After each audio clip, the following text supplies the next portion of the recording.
Damaged by Pat Herbert. Read by Tony Robinson.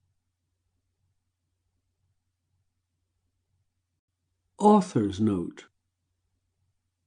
This novel is set mainly in London in the late 1950s, a few years before the swinging 60s changed everything forever. Therefore, bear in mind that the attitudes of the time that are reflected in the novel are far removed from today's liberalism and tolerance. Pat Herbert, April 2022. Prologue. December 1958. Rural Hampshire. Dennis Caldecott was a man who was very pleased with himself. In fact, he saw himself as omnipotent, a creator, someone who made the world better by prettifying it, or rather, the people in it, or rather, the women in it, mostly. He had a string of admirers, worshippers even. They were women whom he had created.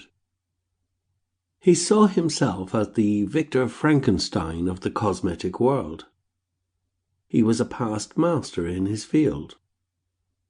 There was no one who came near.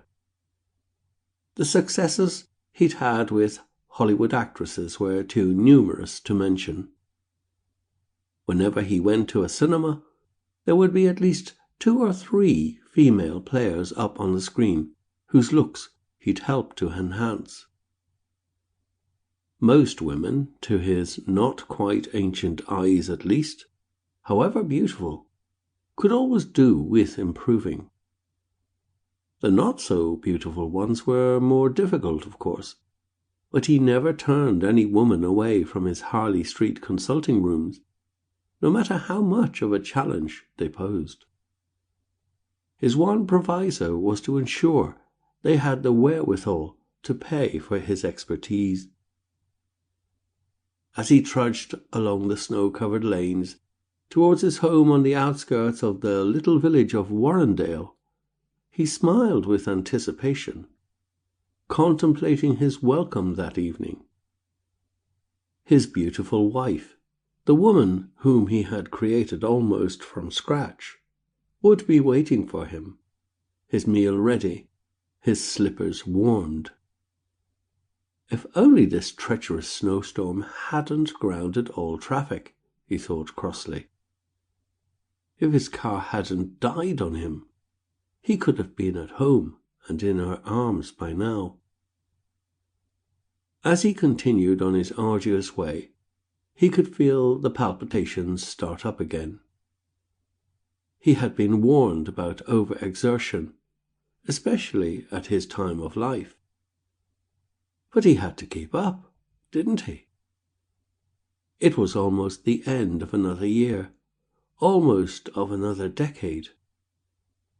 The 1950s would soon give way to a new era, and, in a few years, he wouldn't recognize the world he had inhabited for nearly 60 years.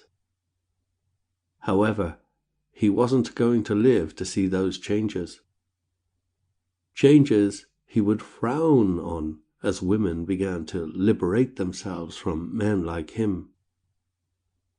In fact, he wasn't even going to live for another 24 hours. Part 1. Before. Chapter 1. February 1958. Chelsea, London, England. How dare he! I'll kill him! She flung the magazine at the younger woman with all the force her 5'2" frame could muster. Queenie Stubbs bent down to pick it up.